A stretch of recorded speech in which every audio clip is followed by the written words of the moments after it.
Not necessary sir. This is my resignation letter. Last 1 మంత్గా జేబులో పెట్టుకుని తిరుగుతున్నాను. హెచ్ఆర్ డిపార్ట్మెంట్లో సబ్మిట్ చేస్తాను. మీకు వీలున్నప్పుడు చదువుకోండి. సార్ ఏంటి సార్ ఇది? Bloody hell. రీనా మ్యామ్, నా రెసిగ్నేషన్ లెటర్. क्या हुआ భాస్కర్? ఏమైంది భాస్కర్? భాస్కర్ భాస్కర్, ఈ బ్యాంకు నీది. ఎన్నాళ్ళు ఇంత సిన్సియర్ గా సర్వీస్ చేశావు, సడన్ గా ఇదేంటి? ఈ బ్యాంక్ నాకు అన్నం పెట్టింది సార్. అమ్మతో సమానం.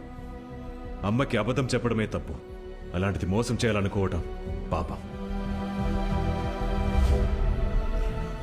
ఇంకిక్కడ ఉండలేను సార్.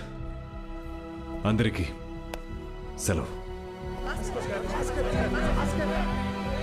ఏంటి సార్ ఇదంతా? అసలు ఏమవుతుంది? పిచ్చెక్కింది వెదవికి.